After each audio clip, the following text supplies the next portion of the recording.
In the heart of Indonesia, Kamu tahu apa yang terjadi? unraveling the truth behind the most chilling crimes, this is where the verdict is delivered. Dua orang detektif menyerbu tempat persembunyian seorang buronan.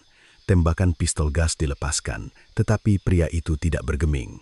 Sambil memegang pisau dapur, ia justru berjalan mendekati para detektif. Tepat ketika ujung pisau hampir menyentuh leher salah seorang detektif, pria itu membuka mulutnya. "Pergi, brengsek." Seorang pria yang dikejar oleh hampir seluruh jajaran kepolisian Indonesia, namun tak kunjung tertangkap. Alasan sebenarnya mengapa ia bisa melarikan diri begitu lama adalah karena ada 15 orang wanita yang mempertaruhkan nyawa untuk menyembunyikannya. Kisah ini adalah peristiwa nyata tanpa adaptasi. Malam itu tanggal 20 Januari 1997, malam yang gelap gulita.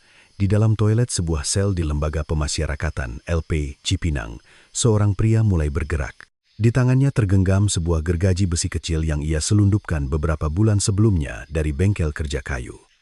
Gergaji itu ia sembunyikan di sol sepatunya untuk dibawa masuk ke dalam sel. Target pria itu adalah jeruji besi yang menutupi ventilasi toilet. Batangan besi berdiameter 1,5 cm. Jika ia berhasil memotongnya, ia bisa keluar dari gedung. Masalahnya adalah suara. Memotong besi tentu akan menimbulkan suara bising. Untuk mengatasinya, pria ini memanfaatkan sesuatu. Setiap sore, di seluruh penjara akan terdengar siaran program pembinaan rohani melalui pengeras suara. Selama musik dan ceramah mengalun dari pengeras suara, ia menggergaji jeruji besi itu tanpa henti selama 20 menit setiap hari selama beberapa bulan. Akhirnya, ia berhasil memotong 2 batang jeruji besi. Namun, ukuran ventilasi itu hanya 32 cm x 28 cm, cukup untuk memasukkan sebuah baskom kecil. Perawakan pria ini adalah tinggi 174 cm dengan berat badan 80 kg. Mustahil ia bisa lolos melalui lubang sekecil itu. Jadi, apa yang ia lakukan? Dengan alasan pencernaannya buruk dan perutnya tidak enak, ia mengurangi porsi makannya secara drastis. Ia hampir kelaparan. Dan dalam 2 bulan, berat badannya turun 15 kg. Dari 80 kg menjadi 65 kg. Semua itu ia lakukan hanya untuk bisa melewati lubang tersebut. Malam ketika semua persiapan selesai, ia melepas jeruji besi dan mendorong tubuhnya masuk. Tubuhnya yang lebih ramping berhasil lolos dengan susah payah. Setelah melompat turun dari dinding luar gedung ke lantai 1, pria itu tidak membuang potongan jeruji besi yang telah ia potong. Ia membawanya dan berlari sekitar 20 meter. Tujuannya adalah sebuah lokasi proyek pembangunan masjid yang sedang dibangun tepat di sebelah tembok penjara. Ia mulai menggali tanah di bawah pagar proyek dengan jeruji besi itu. Ia membuat lubang selebar 53 cm dan sedalam 20 cm. Dengan tubuhnya yang kurus, ia merayap melewati bawah pagar. Di dalam area proyek, ia menemukan seutas tali. Dengan tali itu, ia memanjat tembok penjara setinggi 4,5 meter. Setelah keluar dari tembok penjara, pria itu menyelinap ke sebuah rumah penduduk sejauh 500 meter, mencuri pakaian, dan menggantinya. Ia mengambil sebuah sepeda dan mengayuhnya sejauh 5 km, hingga tiba di persimpangan Cawang. Dari sana, ia naik taksi, dan langsung menuju pusat kota Jakarta. Total waktu yang dibutuhkan dari saat ia keluar dari ventilasi, hingga benar-benar bebas dari penjara, adalah 1 jam 30 menit. LP Cipinang, yang dikenal sebagai benteng yang tak pernah bisa ditembus, akhirnya telah dibobol. Dan dari sinilah dimulai 907 hari paling memalukan dalam sejarah kepolisian Republik Indonesia. Nama pria ini adalah Budi Santoso. Siapakah dia sebenarnya? Ia lahir pada tahun 1967 di sebuah desa miskin di Klaten, Jawa Tengah, sebagai anak bungsu dari 3 bersaudara. Ibunya meninggal karena sakit saat ia baru berusia 8 tahun di kelas 1 sekolah dasar. Ayahnya menikah lagi. Tetapi ibu tirinya tidak menyayangi anak-anak, dan ayahnya adalah orang yang lebih sering menggunakan kekerasan daripada kata-kata. Bagi Budi kecil, ia punya rumah tetapi tidak punya keluarga. Ia dikeluarkan dari sekolah saat kelas 2 SMP, dan pada tahun 1982, di usia 15 tahun, ia ditangkap polisi karena mencuri ayam, makanan ringan, dan kaset di desanya. Kasus seperti ini biasanya bisa selesai dengan pembinaan. Namun, sebuah hal mengejutkan terjadi. Ayahnya sendiri datang ke kantor polisi dan meminta, tolong masukkan dia ke penjara anak agar tabiatnya berubah. Sang ayah mungkin berpikir itu akan membuat Budi jera, tetapi hasilnya justru sebaliknya. Setelah keluar dari penjara anak, kejahatan Budi menjadi jauh lebih berani. Ia pergi ke Jakarta, berulang kali melakukan pencurian, ditangkap dan dipenjara. Karena menjadi pencuri kambuhan, ia dihukum 3 tahun penjara. Hanya 6 bulan setelah bebas, pada Maret 1989, ia melakukan kejahatan yang tingkatannya sama sekali berbeda.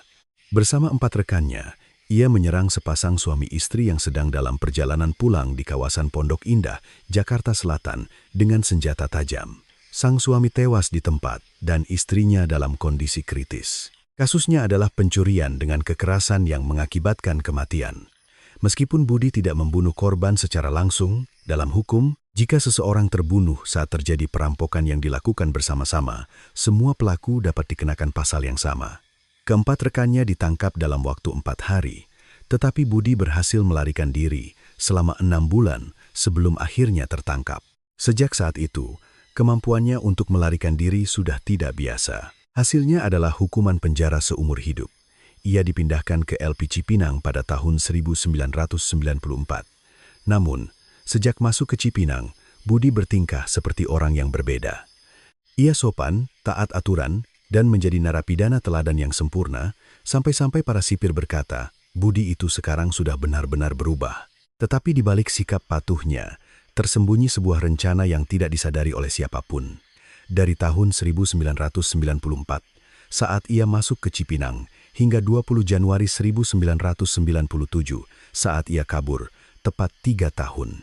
Budi Santoso mendedikasikan 3 tahun waktunya sepenuhnya untuk persiapan melarikan diri. Ketika proyek pembangunan masjid di sebelah tembok penjara dimulai, rute pelarian yang detail terbentuk di benaknya. Sejak saat itu, perilakunya sebagai napi teladan, program penurunan berat badannya, dan gergaji yang disembunyikan, semuanya adalah langkah-langkah yang diperhitungkan dengan cermat menuju satu tujuan. Pria yang bersabar selama 3 tahun, kelaparan selama 2 bulan, dan menggergaji besi hingga akhirnya bisa berjalan keluar dari penjara. Kini, seluruh Indonesia bergerak untuk menangkapnya. Budi Santoso berhasil keluar dari LP Cipinang. Namun, yang menantinya di luar bukanlah kebebasan, melainkan perjuangan untuk bertahan hidup. Saat itu bulan Januari, puncak musim hujan, ia tidak punya tempat tujuan. Jika ia menghubungi keluarga, ia akan langsung tertangkap. Begitu pula dengan teman-temannya. Berita tentang pelarian seorang narapidana seumur hidup terus-menerus disiarkan. Budi masuk ke area perbukitan. Ia mengumpulkan dedaunan kering untuk dijadikan selimut dan tidur di atas tanah kosong. Dinginnya malam di musim hujan pada bulan Januari meresap hingga ke tulang, membuat ujung jari tangan dan kakinya mati rasa. Setelah bertahan beberapa hari seperti itu, ia menemukan sebuah vila kosong yang tidak berpenghuni. Ia bersembunyi di ruang bawah tanah, bertahan hidup dari hari ke hari. Ia bahkan harus berhati-hati hanya untuk minum air, apalagi untuk makan dengan layak. Ia tahu bahwa polisi di seluruh negeri sedang mencarinya. Jika wajahnya dikenali, habislah sudah. Ia tidak bisa bergerak di siang hari dan hanya bisa berkeliaran dengan hati-hati di malam hari. Kehidupan pelarian seorang narapidana seumur hidup hanyalah tentang kelaparan, kedinginan, dan ketakutan akan ditangkap kapan saja. Setelah berkelana selama beberapa bulan, Budi Santoso masuk ke sebuah kafe remang-remang di Tangerang. Pada tahun 1990, kafe semacam ini adalah tempat yang sangat berbeda dari kafe modern. Para pelayan wanita akan duduk di samping pelanggan untuk menemani mereka mengobrol. Budi sedang minum kopi sendirian dengan tenang. Saat itu, seorang pelayan wanita mendekatinya. "Mas, boleh saya temani minum kopi?" Wanita itu bernama Sari. Budi tiba-tiba berkata kepada Sari yang duduk di sebelahnya, "Kamu sedang sakit, wajahmu terlihat pucat sekali." Ketika Sari menjawab bahwa ia sedang flu, Budi tiba-tiba bangkit dan keluar. Beberapa saat kemudian, ia kembali dengan membawa obat flu dan minuman pereda masuk angin. Tanpa basa-basi, ia berkata, "Minumlah ini." Bisa dibayangkan seperti apa kafe itu. Sebagian besar pelanggan pria bersikap kasar atau mencoba merayu para pelayan. Bagi Sari, yang setiap hari bekerja di lingkungan seperti itu, seorang pelanggan yang memperhatikan raut wajahnya dan bahkan membelikannya obat adalah yang pertama kali. Setelah itu, Budi sesekali datang ke kafe dan mengucapkan kata-kata yang hangat. Ia tidak memaksa dan tidak melewati batas. Justru itulah yang membuatnya semakin menarik. Keduanya mulai bertemu di luar secara alami. Mereka makan sate bersama, pergi ke tempat karaoke, dan menghabiskan waktu seperti pasangan biasa. Tentu saja, Sari sama sekali tidak tahu siapa pria ini. Suatu hari, Budi dengan ragu-ragu membuka mulut.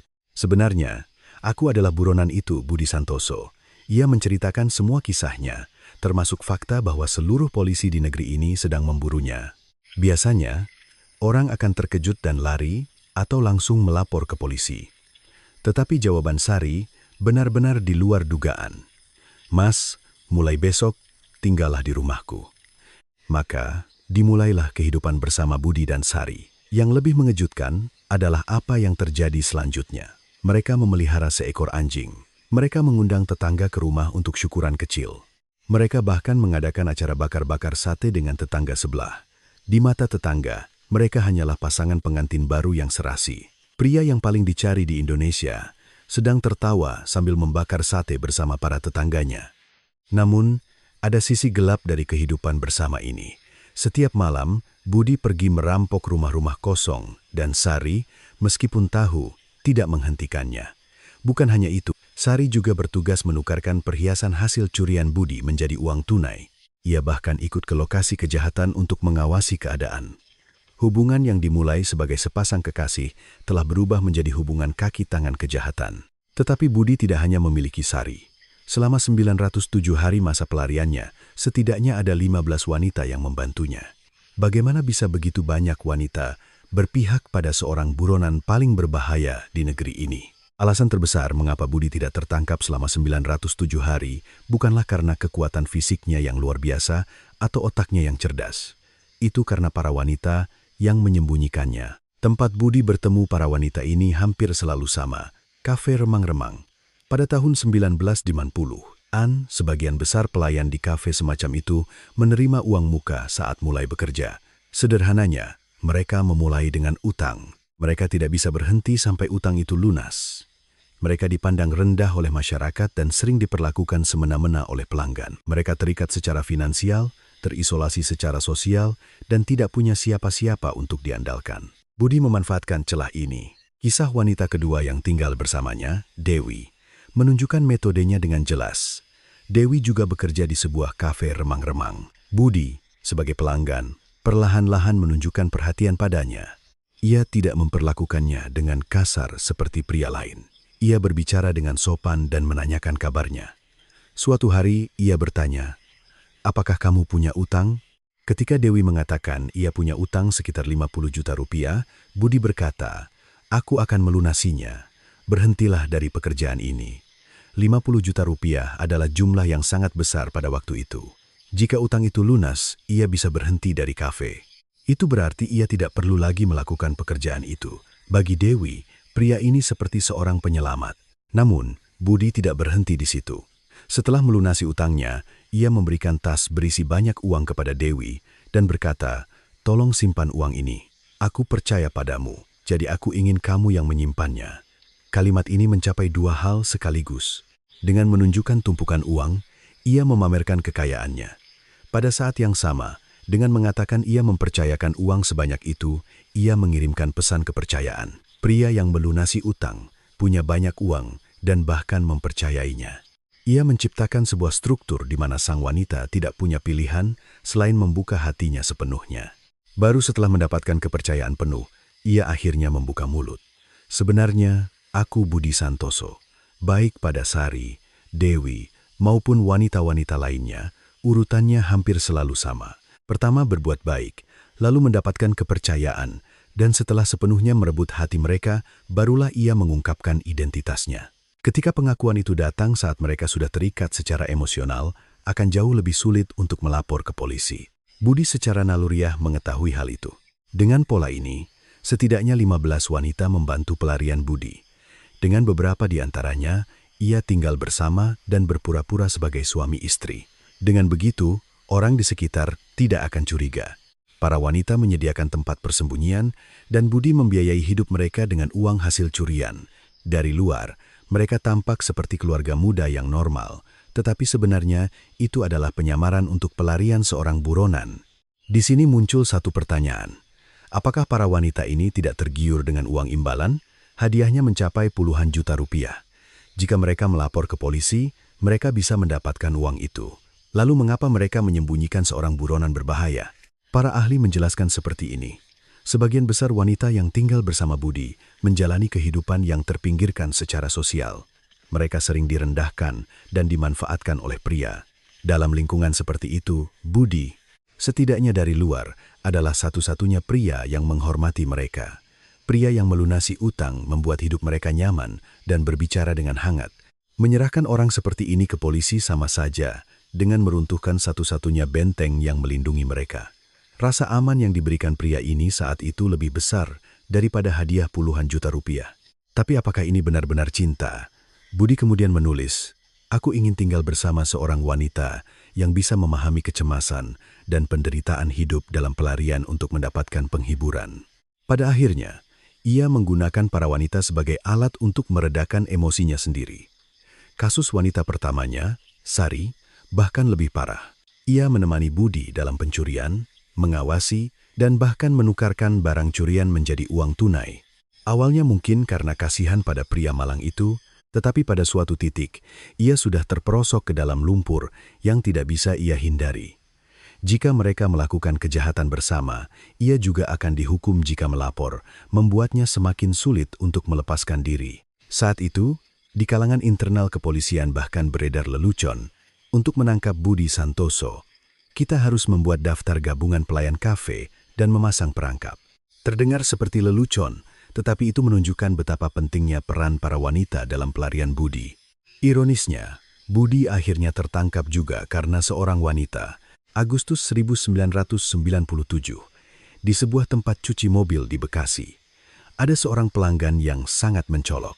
Seorang pria berpakaian rapi yang mengendarai mobil sedan hitam mewah. Namun ada beberapa hal yang aneh. Biaya cuci mobil adalah Rp70.000, tetapi pria ini selalu membayar Rp300.000. Ia juga memberi tip masing-masing Rp100.000 kepada para pekerja. Caranya membelanjakan uang tidak biasa. Ia mengaku sebagai pengusaha konstruksi, tetapi ia tinggal di sebuah rumah kontrakan sederhana. Dan yang paling menentukan, meskipun cuaca panas, ia selalu mengenakan kemeja lengan panjang. Di antara lengan bajunya, samar-samar terlihat tato mawar di pergelangan tangannya. Pemilik tempat cuci mobil curiga pria ini adalah seorang preman yang sedang buron. Kebetulan, ia punya teman masa kecil yang bekerja di unit reserse kepolisian.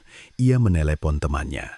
"Ada pelanggan yang sering datang ke tempat cuci mobilku, sepertinya mencurigakan." Orang yang menerima telepon itu adalah Bribka Wawan. Saat itu, Wawan bertugas di unit reserse di sebuah polsek, tetapi ia sudah lama memendam mimpi. Ia ingin pindah ke unit kriminal untuk menangkap penjahat secara langsung. Mendengar laporan ini, instingnya langsung bekerja. Ini mungkin bukan sekadar preman, tetapi kasus yang lebih besar. Wawan segera bergerak.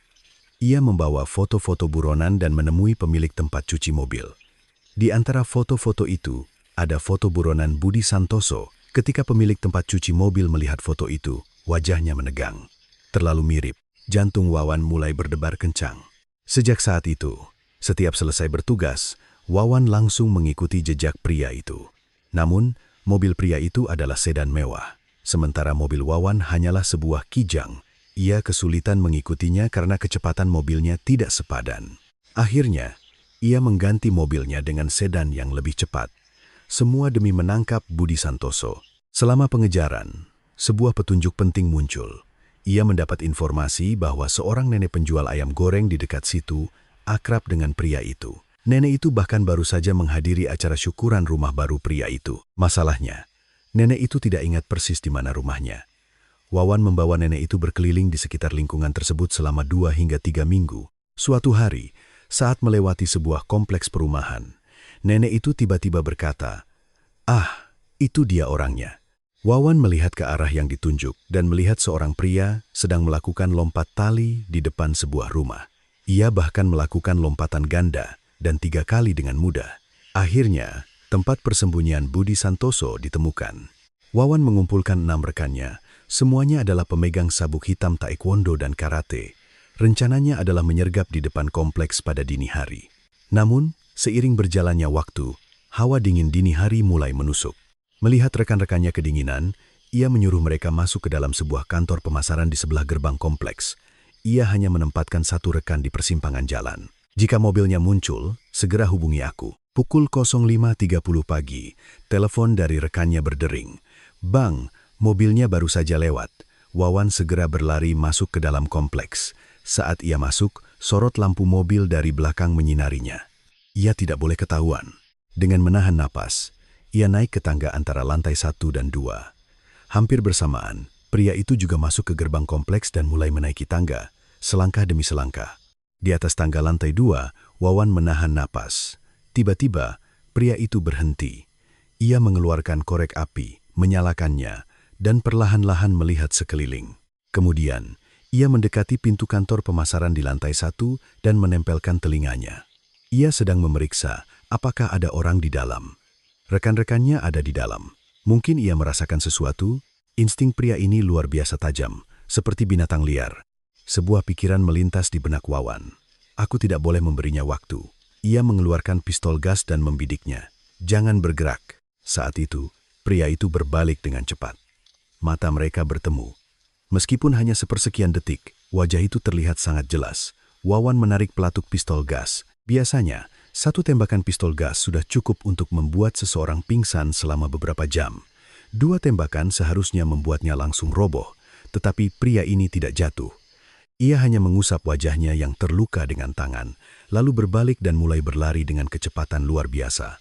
Dalam sekejap mata, ia menghilang dari kompleks. Wawan mengejarnya, tetapi sudah terlambat. Ia memeriksa hingga ke tangki air di sekitar kompleks, tetapi tidak ada jejak sama sekali. Yang tersisa hanyalah sepotong pakaian putih berlumuran darah. Pria yang terkena 2 tembakan pistol gas tetapi tetap bisa melarikan diri tanpa goyah. Hari itu, Wawan yakin. Ini bukan orang biasa. Aku harus menangkapnya lagi. Tetapi Wawan belum tahu konsekuensi dari kegagalan pertemuan pertama ini. Setelah gagal menangkap Budi Santoso pada pertemuan pertama, Wawan tidak menyerah. Ia bertekad untuk menangkapnya lagi. Namun, ada satu masalah. Apakah pistol gas yang aku tembakkan saat penyergapan pertama terlalu lemah? Pikiran itu tidak mau hilang. Jika bertemu lagi, ia tidak boleh mengulangi kesalahan yang sama. Wawan pergi ke sebuah toko senjata. Ia berkata sedang mengejar seorang buronan dan meminta senjata yang bisa melumpuhkannya dalam 1 tembakan. Pemilik toko memberikan sebuah pistol gas dan berkata, "Pakai ini. Ini sangat kuat, bahkan bisa membuat babi hutan pingsan selama 20 menit. Wawan membelinya dengan uang pribadinya. Dengan pistol gas baru di tangan, Wawan mulai melacak jejak Budi lagi. Namun, petunjuk penting justru datang dari tempat yang tidak terduga. Wanita pertama Budi, Sari, menelepon polisi. "Saya mau melapor. Saya tahu di mana Budi Santoso sekarang." Apa yang telah terjadi? Budi telah meninggalkan Sari demi wanita baru. Ia memulai hidup baru dengan Dewi. Mengetahui hal ini, Sari sangat marah. Ia adalah pria yang ia lindungi, bahkan dengan berbohong kepada polisi. Pria itu, kurang dari 10 hari setelah putus, sudah tinggal bersama wanita yang jauh lebih muda darinya. Cinta tidak butuh waktu lama untuk berubah menjadi pengkhianatan. Sari memberikan alamat persembunyian baru Budi kepada polisi. Kali ini, Wawan tidak sendirian. Ia melapor kepada atasannya, dan atasannya menugaskan seorang detektif bertubuh besar untuk membantunya. Dan kali ini, mereka mengubah strategi. Mereka memutuskan untuk menyergap pada siang hari, bukan dini hari. Kedua detektif tiba di depan kompleks dan menekan bel. "Permisi, mau langganan koran." Suara wanita terdengar dari dalam, dan pintu terbuka sedikit. Mereka tidak menyia-nyiakan celah itu. Mereka mendorong pintu dengan keras dan melangkah masuk. Di belakang wanita yang membuka pintu, berdiri seorang pria berkaos olahraga. Ia sedang berada di depan wastafel. Sialnya, ia sedang memegang pisau. Ia sedang memasak. Wawan berteriak, "Angkat tangan, Budi Santoso." Saat itu Budi menoleh. Ia menatap kedua detektif secara bergantian, dan bukannya mundur, ia justru melangkah maju ke arah mereka. Lengan yang memegang pisau bergerak begitu cepat di udara hingga terlihat kabur. Auranya begitu mengintimidasi, sehingga detektif bertubuh besar di depannya langsung jatuh ke belakang. Lorong itu sempit. Ketika orang di depan jatuh, Wawan yang berada di belakangnya ikut tertabrak dan jatuh. Saat jatuh, Wawan menarik pelatuk pistol gas yang katanya bisa melumpuhkan babi hutan. Kali ini sepertinya tepat sasaran. Tetapi Budi tidak berhenti. Meskipun terkena gas secara langsung, ia terus mendekat tanpa berkedip. Wawan perlu mengisi peluru berikutnya, tetapi tidak ada waktu. Dalam sekejap mata, ujung pisau sudah berada tepat di depan leher Wawan. Habislah. Mati aku, pikir Wawan saat itu. Jarak antara ujung pisau dan lehernya hanya selebar 1 jari. Saat itu, Budi Santoso membuka mulut. Pergi, brengsek. Setelah mengucapkan 1 kalimat itu, ia berbalik dan keluar dari kompleks. Jika ia mau, ia bisa saja menusuk. Tapi, Budi tidak melakukannya. Ia tahu bahwa jika ia menusuk seorang polisi, masalahnya akan menjadi jauh lebih besar. Setelah keluar dari kompleks, Budi berpapasan dengan seorang detektif junior yang sedang berjaga di pintu masuk sambil memegang pipa. Budi, sambil menyelipkan tas perlengkapan mandi di ketiaknya, berkata dengan sangat tenang, "Sepertinya ada masalah di atas. Coba Anda naik dan lihat." Detektif itu mengira Budi adalah penghuni kompleks dan sempat ragu. Di saat itu, Budi melompati pagar dan menghilang. Detektif yang terlambat menyadarinya mengejar dan memukul pergelangan tangan kiri Budi dengan pipa. Tapi Budi berhasil masuk ke mobil dan kabur. Penyergapan kedua pun gagal. Berita ini membuat seluruh jajaran kepolisian gempar. Citra polisi hancur lebur. Kali ini mereka harus menangkapnya dan perangkap ketiga pun disiapkan. Kali ini Sari yang melaporkan Budi menjadi umpannya sendiri. Sekitar 10 hari setelah pelariannya, Budi Santoso masuk ke dalam perangkapnya sendiri. Budi menelepon Sari, menanyakan apakah Sari bisa membawakan barang-barangnya. Meskipun sudah tinggal dengan wanita baru, ia masih menghubungi Sari. Namun, saat Sari menerima telepon itu, sudah ada para detektif di sampingnya. Sari telah memutuskan untuk bekerja sama dengan polisi. Sebuah rencana disusun. Sari membuat janji dengan Budi. Lokasinya adalah sebuah tempat parkir sepi di tepi sungai di kawasan Depok. Waktunya tengah malam. Malam itu, Sari lebih dulu mengendarai mobilnya ke lokasi yang dijanjikan. Mobilnya senyap, tetapi di kursi belakang, 2 detektif dari unit kejahatan dan kekerasan meringkuk bersembunyi.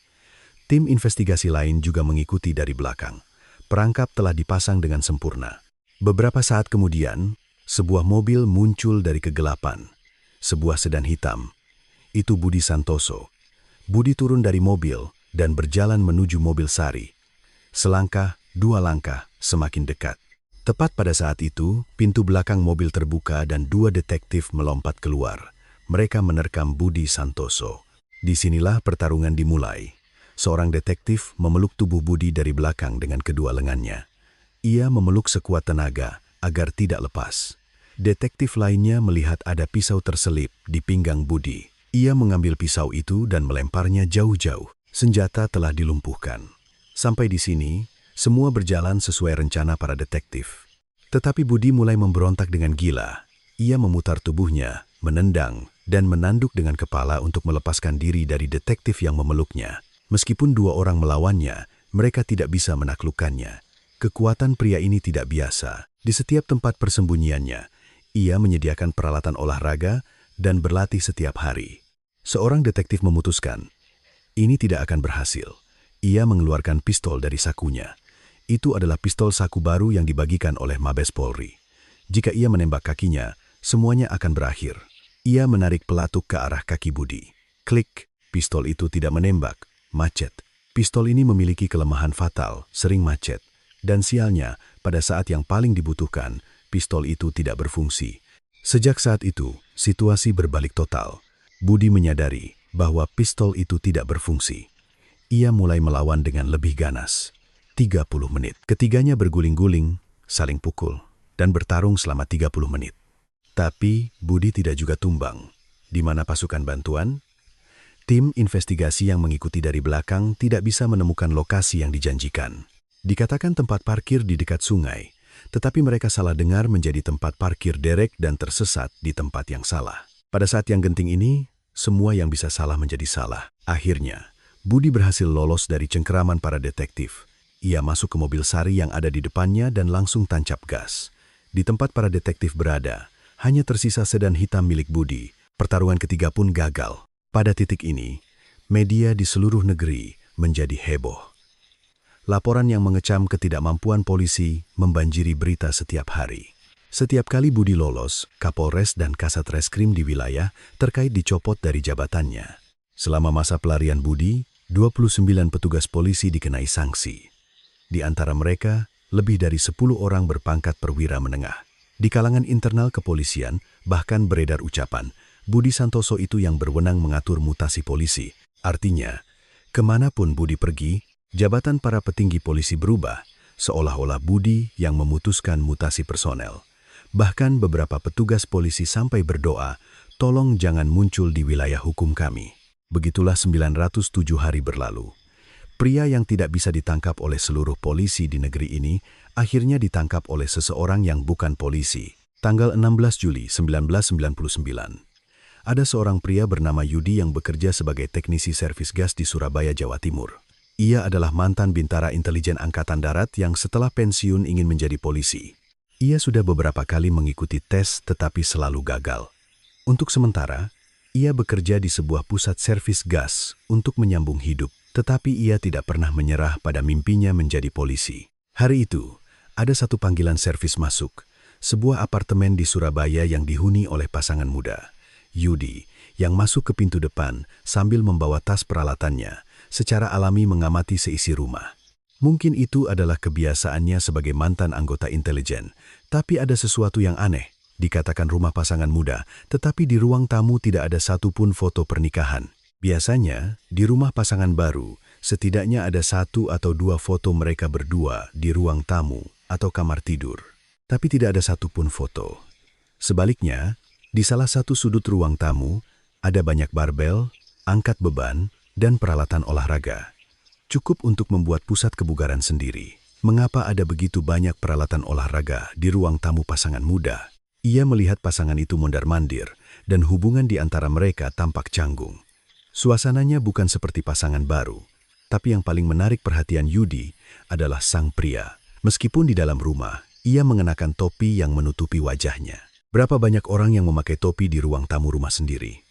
Yang lebih aneh lagi adalah pria ini tidak pernah melakukan kontak mata. Ia memalingkan wajah atau menghindari tatapan, sama sekali tidak mau menunjukkan wajahnya secara langsung. Dari bawah topi, samar-samar terlihat kontur wajahnya. Tulang pipinya sangat menonjol. Tingginya sekitar 170 hingga 175 cm, dan berat badannya tampak sekitar 70 hingga 80 kg. Sesuatu mulai tumpang tindih di benak Yudi. Wajah yang ia lihat di poster buronan yang tertempel di seluruh negeri. Tinggi 174 cm, wajah tirus, tulang pipi menonjol. Jangan-jangan, orang bilang jangan-jangan bisa celaka, tapi kali ini benar-benar jangan-jangan. Setelah selesai memperbaiki, ia keluar dari rumah. Jantungnya berdebar kencang, tetapi ia tidak terburu-buru. Sesuai dengan latar belakangnya sebagai mantan intelijen, ia ingin memastikan lebih lanjut. Yudi mendatangi seorang agen properti di dekat apartemen itu dan menanyakan tentang rumah tersebut. Jawabannya tidak biasa. Kontrak sewa dibuat atas nama wanita. Pada tahun 1999, jika sepasang suami istri menyewa rumah, hampir selalu atas nama suami. Ada satu hal lagi yang menentukan. Mereka langsung pindah sehari setelah menandatangani kontrak. Biasanya, ada jeda waktu setelah membayar uang muka untuk persiapan, tetapi pindah sehari setelah kontrak berarti mereka sedang terburu-buru. Yudi yakin, ini Budi Santoso. Yudi menelepon 112. Ya, dengan 112. Saya melihat orang yang mirip dengan Budi Santoso. Polisi bertanya, di mana lokasinya? Polisi yang menerima laporan ini segera melakukan pengecekan dan memastikan bahwa itu memang Budi Santoso. Kali ini tidak boleh ada kesalahan. Kegagalan-kegagalan sebelumnya menjadi pelajaran. Sekitar 80 anggota Brimob dikerahkan. Mereka mengepung apartemen secara berlapis, memblokir semua rute pelarian yang mungkin. Depan, belakang, kiri, kanan, atas dan bawah, semuanya diblokir. Mereka tidak akan mengulangi kesalahan dengan hanya mengirim 2 atau 3 orang yang akhirnya gagal. Pertama, 3 petugas polisi menyelinap masuk ke apartemen melalui balkon belakang. Mereka melompat masuk melalui jendela yang terbuka dan membuka pintu depan. Begitu pintu terbuka, belasan petugas bersenjata yang sudah menunggu di luar langsung menyerbu masuk. Sebuah pistol ditodongkan ke kepala pria yang keluar dari kamar tidur. "Jangan bergerak, kamu Budi Santoso, kan?" Pria itu menunjukkan gelagat akan melawan, tetapi ia dengan cepat dibanting ke lantai dan dilumpuhkan. Seorang detektif bertanya lagi, "Siapa kamu?" Pria itu membuka mulut. "Ya, saya Budi Santoso." Ia tidak lagi melarikan diri. Pria yang telah melarikan diri selama 907 hari atau 2 tahun 6 bulan mengakhiri semuanya dengan satu kalimat itu. Para wartawan berkerumun di lokasi penangkapan. Wajah Budi Santoso yang digiring dengan tangan di borgol tampak tenang. Seorang wartawan bertanya, "Bagaimana perasaan Anda sekarang?" "Lega." Dari mulut seorang buronan keluar kata lega. Pria yang tahu ia akan tertangkap suatu hari nanti, tetapi tidak tahu kapan. Baginya, momen ini bukanlah akhir, melainkan momen pembebasan dari kecemasan selama 907 hari. Dan teknisi servis gas yang memungkinkan semua ini, Yudi. Ia menerima hadiah sebesar 50 juta rupiah. Tetapi ada hadiah yang lebih besar dari itu, pengangkatan khusus sebagai anggota polisi.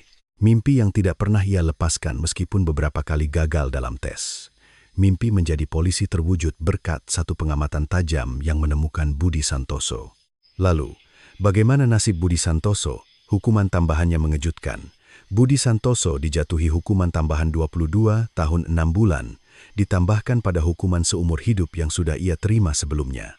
Kemungkinan untuk keluar dari penjara benar-benar hilang. Selama 907 hari masa pelariannya, kejahatan yang dilakukan Budi adalah sebagai berikut. Ia mencuri sekitar 9,8 miliar rupiah dari 104 kali aksi perampokan. 9,8 miliar di tahun 90-an. Tetapi selama periode ini, ada satu hal lagi yang dilakukan Budi, donasi. Ia mengunjungi sebuah panti asuhan dan memberikan 10 juta rupiah, serta memberikan masing-masing 4 juta rupiah kepada 2 orang anak yatim. Media saat itu memberitakannya secara besar-besaran, dan bahkan muncul sebutan Robin Hood versi Indonesia. Ia mencuri 9,8 miliar rupiah, tetapi uang yang ia sumbangkan hanya 18 juta rupiah. Dan kita tidak boleh lupa bahwa uang yang ia sumbangkan bukanlah hasil kerja kerasnya, melainkan uang hasil curian. Budi Santoso sendiri meninggalkan kata-kata, "Hidupku adalah sebuah kegagalan." Namun, baik saat itu maupun sekarang, ada pandangan yang menganggap Budi Santoso sebagai pahlawan. Kabur dengan keren, mempermainkan polisi, seorang pahlawan. Ini adalah pandangan yang jelas harus kita waspadai. Ia adalah kaki tangan dalam kasus perampokan yang menyebabkan kematian dan seorang penjahat yang meninggalkan kerugian senilai 9,8 miliar rupiah. Hanya saja, ada satu hal yang ditinggalkan oleh kasus ini. Sejak kasus Budi Santoso, kepolisian berubah. Jika seorang petugas menemukan penjahat penting tetapi tidak melapor dan mencoba menangkapnya sendirian, meskipun berhasil, ia tidak akan diberi penghargaan, melainkan sanksi. Inilah satu-satunya warisan yang ditinggalkan oleh kasus Budi Santoso bagi Kepolisian Republik Indonesia.